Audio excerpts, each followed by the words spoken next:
کاروبار کے بارے میں سوال ہے کہ بینک سے قرضہ لینا کیسا ہے؟ بھائیو، سودی قرضہ بالکل نہ لیں۔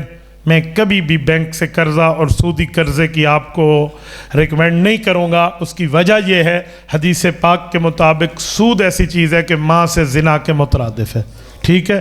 یہ حرام چیز نہ کریں۔ قرآن کریم سورۃ البقرہ سورۃ نمبر 2 پارہ نمبر 3 اٹھائیں، رب کریم فرماتے ہیں کہ سود حرام ہے۔ احل اللہ البیع وحرم الربا، فرمایا اللہ نے کاروبار کو حلال کیا ہے اور سود کو حرام کیا ہے، لہٰذا سودی معاملات میں نہ پڑو۔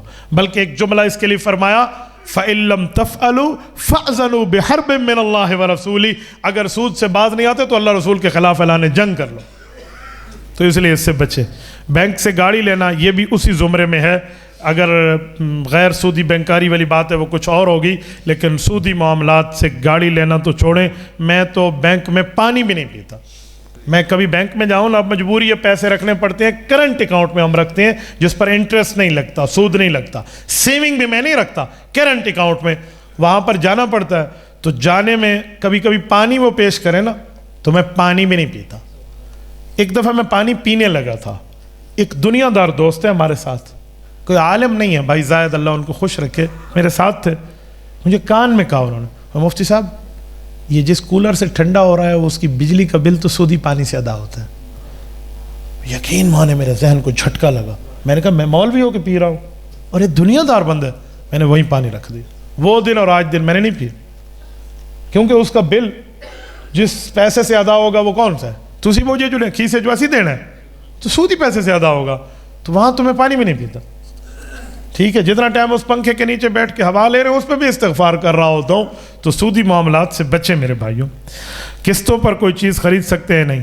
اگر صرف قسطوں کا مسئلہ ہو تو جائز ہے، منع نہیں ہے، لیکن آج کل قسطوں میں بھی بعض اوقات سود آ گیا، اس سے بچیں۔ وہ ایک صورت ہے جو ہمارے ضلع میں ہے، ڈیرہ اسماعیل خان میں، پتہ نہیں آپ کے سرگودا میں ہے یا نہیں ہے، میں نہیں جانتا، لیکن جو میرے ہاں ہے نا وہ میں بتا دیتا ہوں۔ ہمارے ہاں کیا ہے، ایک باپ ہے ایک بیٹا ہے، دونوں کا ایک ہی کاروبار ہے۔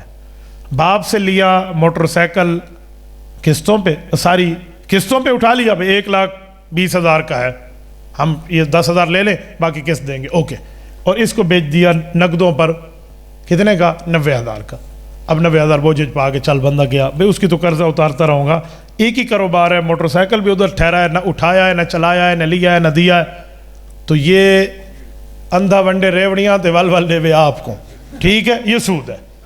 اس طرح سودی کئی کاروبار ہے۔ اگر آپ کے ہاں یہ ہے تو حرام ہے، اگر اس سے کوئی اور ہے تو وہ اپنے علماء کرام سے پوچھ لیں، یہ علماء کرام آپ کو سمجھائے دیں گے، تو پھر آپ اس کو دیکھ لیں۔ کوئی بندہ بینک سے پیسے لے کر کاروبار کرتا ہے، اس کے ساتھ لین دین کرنا ہے، اس کے سود کے پیسے، بھائی ایسا نہیں ہے۔ حرام مال سے جو آگے وہ بڑھوتری کرے گا تو وہ بنیاد تو وہی ہے نا، یہ تو وہی حال ہے۔ حضرت مدنی رحمۃ اللہ تعالیٰ علیہ کے حوالے سے میں نے ایک بزرگ سے سنا ہے، وہ فرماتے ہیں کہ ہم جدہ جا رہے تھے، راستے میں جو دریائی جہاز ہے نا، بحری جہاز، وہ کئی جزائر سے گزرتا ہوا 1 ہفتہ لگاتا بمبئی سے جدہ پہنچنے میں۔ یہ تو حج پہ جا رہے تھے، اور کچھ اس میں مسلم غیر مسلم بھی تھے جنہیں باقی جزیروں میں اترنا تھا۔ تو انہوں نے جہاز والے سے کہا کہ جو باورچی تھا نا خان سامہ کے، بھائی ہمیں حلال کھلانا، ہم سور والا گوشت نہیں کھائیں گے، تو کافروں کے لیے پکتا تھا۔ انہوں نے کہا جی ٹھیک ہے حضرت، آپ کا دیگچا ویگچا سب کچھ کھانا پینا الگ ہوگا۔ انہوں نے کہا اوکے۔ تو جب کھانے کی باری آئی نا، اس سے پہلے پک رہا تھا، انہوں نے کہا چلو جا کر ذرا دیکھیں تو صحیح۔ تو جا کر دیکھا تو الگ دیگچا تھا، الگ پک رہا تھا، لیکن مسئلہ پتہ کیا ہے، جو چمچ سور والے سالن میں تھے نا وہی نکال کے انہوں والے سالن ہے۔ انہوں نے کہا اے بھی تو کھا، ٹھیک ہے؟ انہوں نے کہا جی ٹھیک ہے، ہم نے دیگچا تو الگ کیا ہے، لیکن سور والا چمچہ اتنے بھی کام تو پورا ہو گیا نا۔ اس نے بینک سے قرضہ لیا، تم نے حلال مال اس میں شامل کر لیا، سور والا چمچہ اتنے ہی پھرا کھلوتے ہیں۔